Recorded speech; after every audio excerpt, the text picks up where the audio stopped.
Je m'appelle Marie et je gère la Tchaboterie, qui est une épicerie vrac et aussi un projet de maraîchage et d'épicerie café à lessive.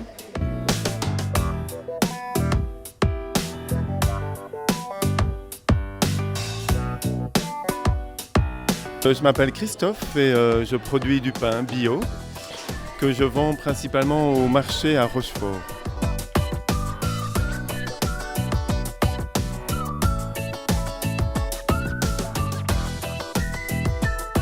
Le marché relais, ce sont des citoyens qui se sont dit on va créer un marché.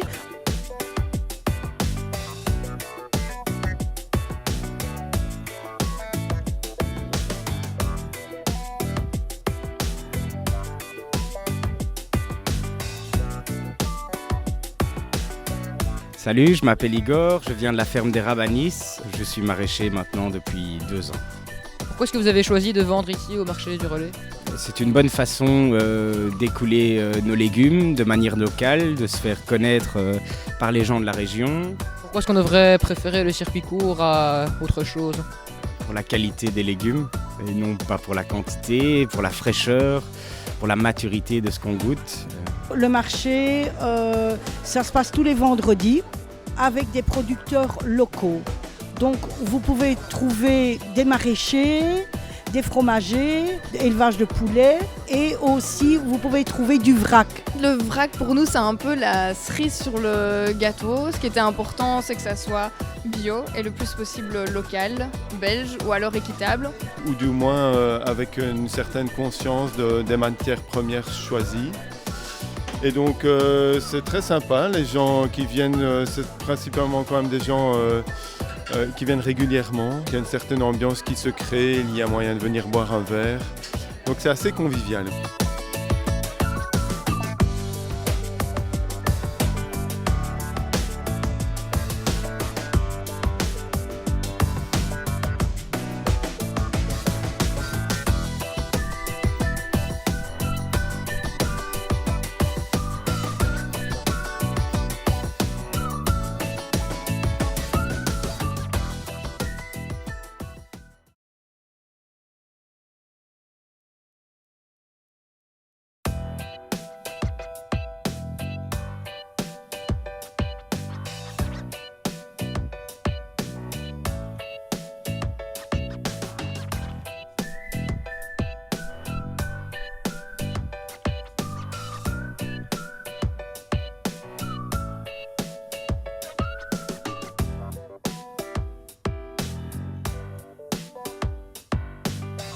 Bonjour.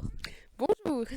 Est-ce que vous pouvez vous présenter en quelques mots, s'il vous plaît ? Donc voilà, moi je m'appelle Camille et avec Émile, on cultive des légumes ici au Basses et à Buissonville en agriculture biologique. On essaye de produire des légumes toute l'année et on est fortement diversifié.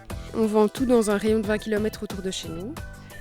En fonction des saisons, donc ça va vraiment de la pomme de terre aux haricots, tomates, concombres, courgettes, salades, verdure en tout genre, céleri rave, rutabaga, topinambour, enfin vraiment toutes sortes de choux.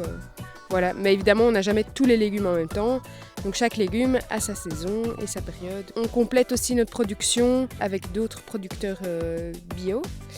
Et alors, on achète aussi des fruits à d'autres producteurs biologiques. Nous, on était déjà très sensibilisés au départ, donc voilà, on a toujours travaillé en bio et on ne sait pas produire plus que ce qu'on fait. Par contre, on voit clairement un engouement de la part du citoyen pour les circuits courts, aller acheter tout près de chez soi et de favoriser une agriculture respectueuse de l'environnement. C'est bien parce qu'il y a d'autres maraîchers qui s'installent et donc plus on sera de petits producteurs et plus il y aura la possibilité aux citoyens d'avoir un lien donc, avec là où c'est produit, quoi. Plus de maraîchers dans la région, c'est pas aussi un petit peu une sorte de concurrence pour vous ? Bien sûr, c'est une concurrence, mais voilà, moi je dis c'est à chaque maraîcher à sensibiliser un maximum les gens autour de chez eux et d'essayer d'avoir des nouveaux clients et on est tous gagnants.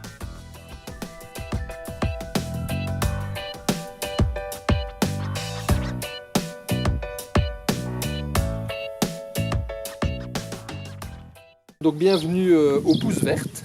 Alors les pousses vertes, ce sont des jardins maraîchers où on cultive toutes sortes de légumes en production biologique. Donc c'est des légumes bio. On n'utilise aucun produit chimique de synthèse. On utilise certains produits pour lutter contre des maladies et des ravageurs, mais qui ont toujours une origine naturelle. Donc c'est des extraits de plantes, des décoctions de plantes, etc., qui sont plutôt répulsifs. Il y en a certains qui sont peut-être un peu plus costauds que d'autres et qui peuvent tuer certains insectes, mais de toute façon c'est toujours des produits naturels qui se dégradent et qui ne s'accumulent pas dans les légumes qu'on va consommer. Donc ça c'est vraiment le principe de l'agriculture bio.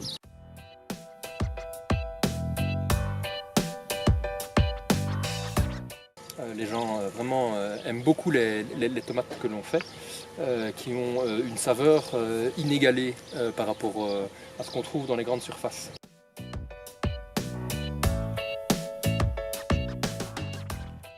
Vous voyez les tomates qui sont là en attente et qui commencent à se colorer.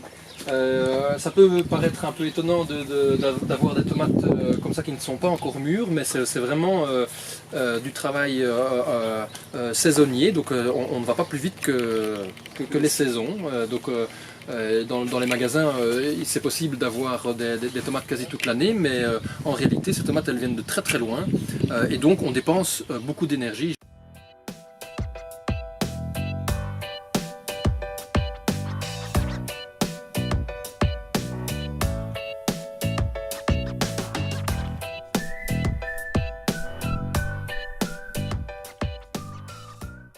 En consommant de saison et local, eh bien, on économise finalement pas mal d'énergie en ne faisant pas venir de très loin certains aliments qu'il suffirait d'attendre et qu'on aurait chez nous quand c'est la saison.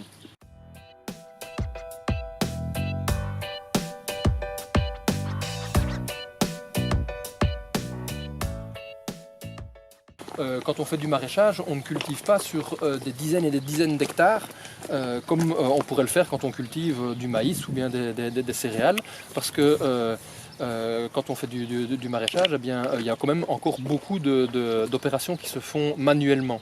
Et donc voilà, par exemple, vous avez ici un stagiaire qui repique des légumes. Eh ben, comme outil, il a simplement une petite pelle et une paire de gants, et c'est suffisant.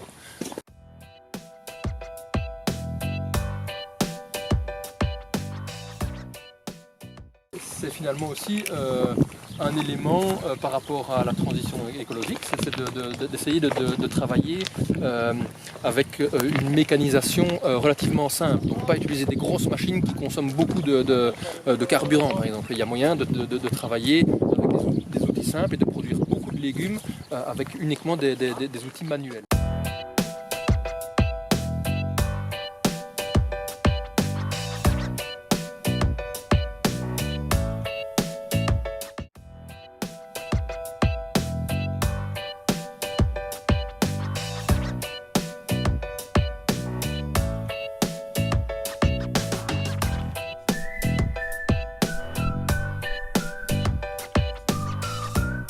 En quelques mots, moi je suis originaire de la région de Rochefort.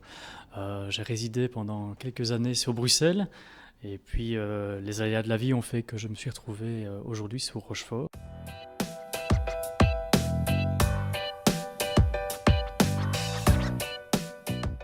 Tout récemment, en retournant pour diverses activités, sur Bruxelles, avec ma compagne, on a découvert ces magasins de vrac. La qualité des aliments était déjà prônée en magasin biologique, mais on n'avait pas ce souci de moins de déchets, ce qu'on a dans les magasins de vrac.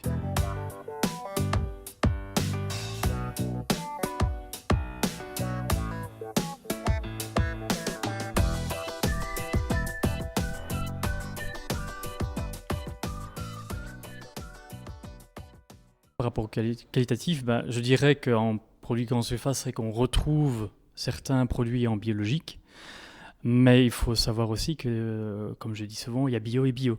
C'est-à-dire qu'il y a le bio industriel, Donc c'est du bio qui est cultivé dans des grandes infrastructures qui sont cultivées en général en considérant que le sol est un support et non un être vivant, et que donc de ce fait-là, en général, on s'affranchit de tout ce qui est qualité gustative. Donc on n'a pas forcément des produits qui ont du goût. Et donc, quand on fonctionne sur du véritable produit biologique, on retrouve des produits qui ont une saveur et qui ont bien sûr les qualités nutritionnelles et qui sont exempts de pesticides et autres saloperies.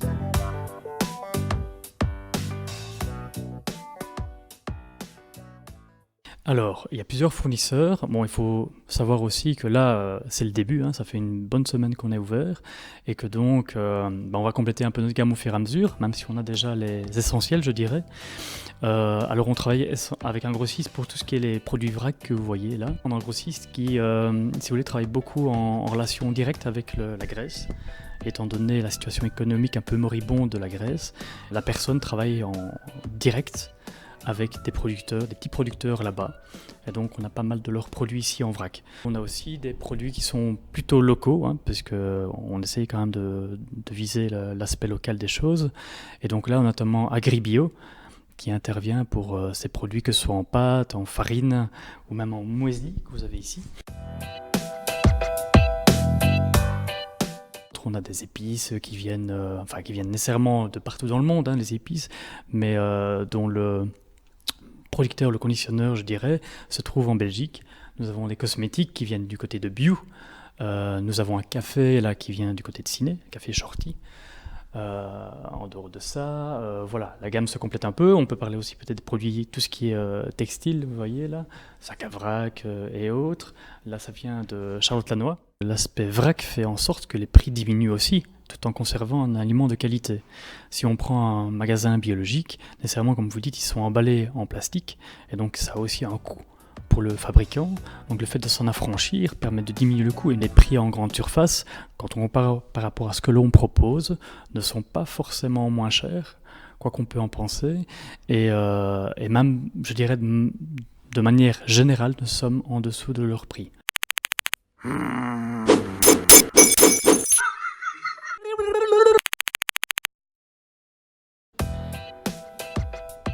Voilà, aujourd'hui on se retrouve pour aller à l'Alter Boutique ici, une boutique là où on peut échanger un objet contre un autre, peu importe sa valeur. Alors aujourd'hui on va aller échanger ce jeu vidéo contre un autre objet, on verra bien ce qu'on va trouver à l'intérieur. Je ne vous en dis pas plus.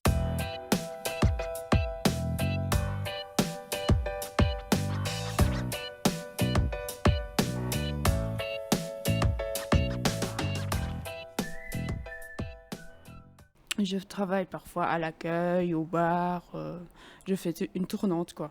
Qu'est-ce qu'on peut trouver ici?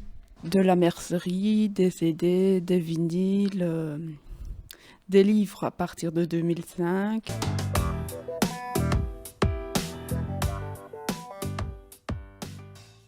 Je suis Tonia Terrer, je suis coordinatrice de l'Alter Boutique et de son comptoir, et qui est un service de l'ASBL Andage. Nous avions un service d'activité citoyenne, et lorsque ce service d'activité citoyenne a eu 5 ans, nous, les bénéficiaires étant déjà avec des besoins différents, nous avons souhaité être à leur écoute de manière à répondre à leurs besoins.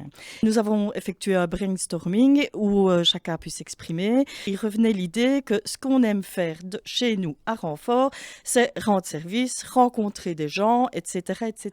Et donc, on a organisé une journée Troc-Tes-Truc. L'idée était vraiment de pouvoir rendre une nouvelle vie aux objets et de se mettre en lien avec tout public là, dans une situation d'inclusion. Et donc, cette journée a eu un vif succès. Et ce jour-là, nous nous sommes dit, ça vaudrait vraiment la peine d'ouvrir une boutique en plein cœur de marche, avec plusieurs objectifs derrière. Le premier, c'est l'accueil des personnes en situation de handicap, leur permettre de se sentir comme tout citoyen utile dans une société, c'est ce qu'on appelle l'inclusion, la citoyenneté, mais aussi de participer un peu à l'économie de notre planète en donnant une plus-value aux objets et en leur donnant une seconde vie. Donc, d'où est venue l'idée de pouvoir récolter des objets qui ne servent plus à personne, enfin qui ne vous servent plus, mais qui peuvent être utiles à d'autres personnes, des objets uniquement de bonne qualité. L'idée derrière est bien de rendre service et de rendre une seconde vie à l'objet.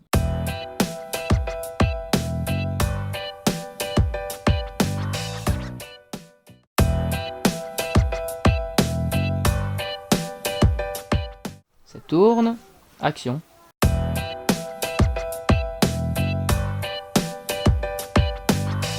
Je pense que Internet a une influence sur le livre, oui. C'est un complément d'information que ça peut apporter avec le livre papier. Ça peut être positif. Après, il faut toujours faire attention à ce qu'on lit sur Internet.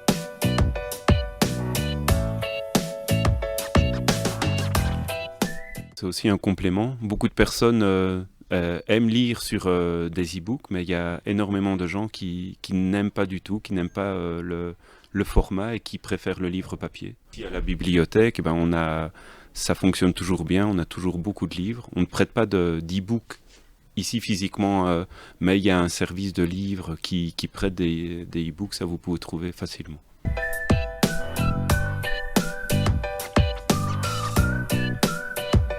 S'il n'y a plus de demande, si plus personne ne veut du livre, il aura peut-être disparu, mais je crois que ça perdurera quand même et qu'on continuera comme ça fonctionne.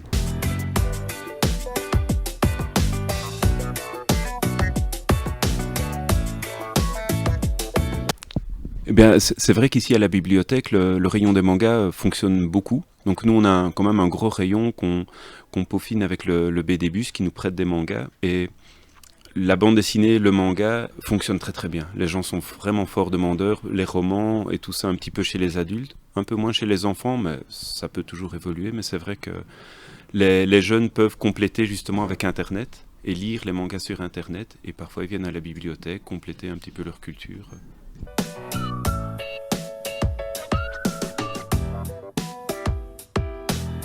Non, c'est la même chose. On reste toujours à l'équivalent. On fait autant de prêts d'année en année et on a toujours le même nombre de lecteurs.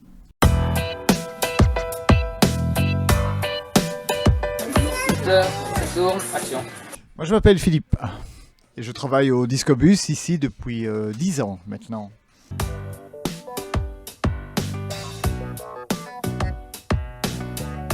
Nous parcourons toute la province du Luxembourg avec un grand camion, un semi-remorque, et nous faisons de la location. Donc de la location de DVD, de CD musicaux, de documentaires, de livres lus, enfin un peu de tout.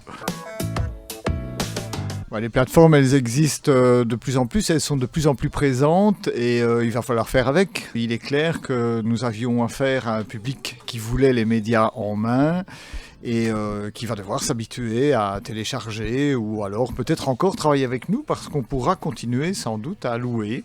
Mais on va devoir trouver un autre système parce que notre camion, fin d'année, va s'arrêter de circuler. Donc on va travailler avec les bibliothèques sans doute. Mais là, on ne sait pas encore très bien. On est vraiment en restructuration et fin de cette année, on saura un petit peu plus.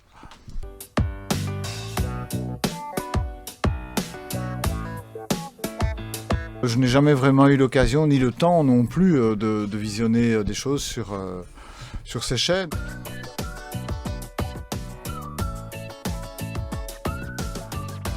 Le CD n'est pas prêt de disparaître, puisqu'il y en a quand même des quantités incroyables et tout le monde a toujours des lecteurs chez soi. Les 33 tours sont devenus des objets presque cultes, donc je pense pas. Peut-être que les VHS ont disparu, c'est vrai, mais je pense que le support physique a encore de beaux jours devant lui.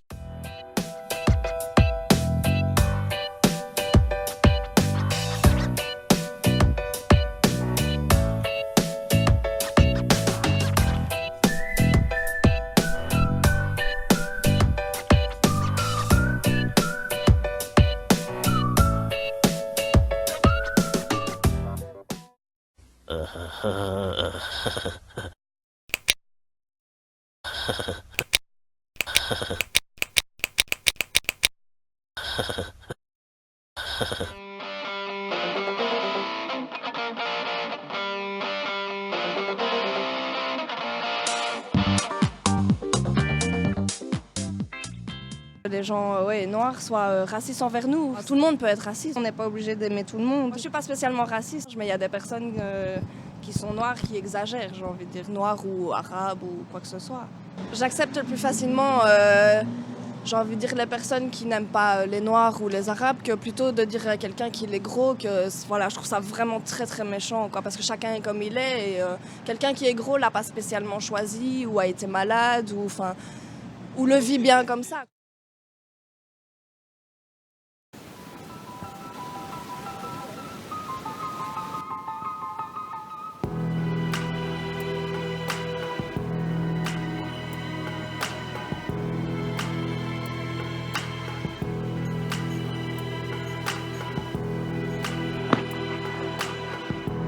Oh, qu'est-ce que tu fais? Retourne dans ton pays, ça fout d'accord.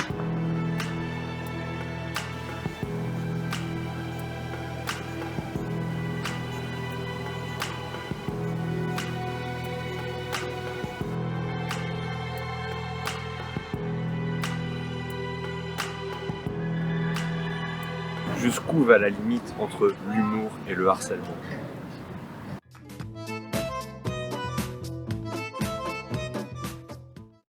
Je suis contre le préjugé. J'aime la vie comme il vient et respecter tout le monde. Tout ce qui vit, le fourmi, tout respecter.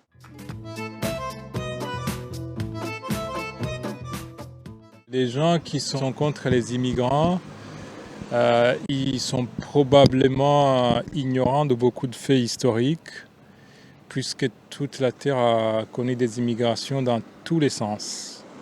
Tout le monde a quelque part dans son arbre généalogique un immigrant. Probablement que nous sommes tous des immigrants. Salut, ça va? Ça va et toi? Ouais, ça va. Dis, tu vois, la semaine passée, j'avais fait un petit stage de vidéo Ouais. et ça m'a donné envie de faire un petit film. Et du coup, là, je suis occupé de chercher quelqu'un pour pouvoir le faire avec moi. Du coup, je m'étais dit que si ça t'intéressait, ça pouvait être cool. Ah ouais, pourquoi pas. T'aurais déjà une idée de thème que tu voudrais faire ou quoi? Moi, je sais pas trop, mais genre, j'ai pas trop envie de faire un truc sur l'Afrique, tu vois, parce que je trouve on en parle beaucoup à la radio et tout, et ça me gave un petit peu, du coup, je sais pas. Mais t'as un truc contre l'Afrique ou...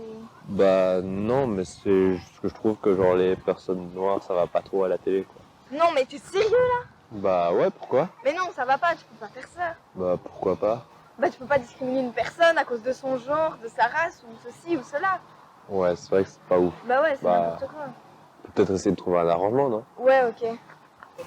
Je propose qu'on fasse un casting où tout le monde pourrait venir. Si on veut avoir un film un jour, quand même, faudrait s'y mettre, non? Ouais, on devrait d'abord trouver des décors.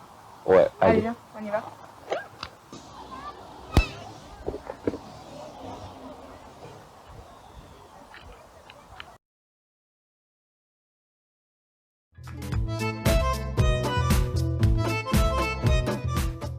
Oui, ça fait partie de notre vie, on va dire. On grandit avec, on devient mature avec, et on apprend à gérer ça au fur et à mesure de la vie. Personnellement, je ne peux pas dire que j'ai été victime de racisme, non. Ce que j'en ai vu, bien sûr. Je n'ai pas d'exemple en tête qui me vient pour le moment, mais il y en a, bien sûr, oui. Ça a été difficile au début de gérer ça? Enfant, oui. Parce que faut trouver le moyen de s'intégrer. Voilà. Et, en général, c'est à travers des activités, des partages, donc le sport, le scolaire, la culture. C'est là où on arrive un peu à rentrer, on va dire, dans l'intégration.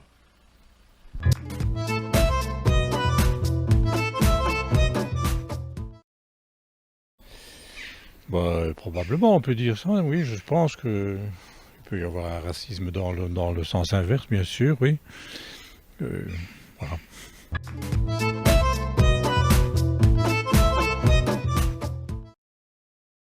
Oui, ça bouge pas, ça fait partie de l'humain, avec un grand H. Enfant, déjà, on s'éduque et on apprend à vivre avec les autres, mais c'est pas évident.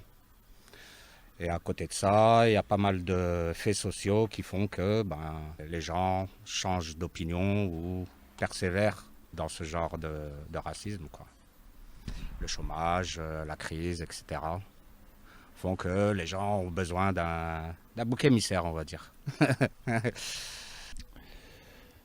Certainement, peut-être que dans mon milieu ou ici dans nos régions, c'est peut-être pas toujours très visible, mais il y a certainement des régions plus fortes. On le voit bien dans les sondages politiques et dans les résultats de certains partis en Flandre, par exemple, comme ça peut être fort d'actualité, oui.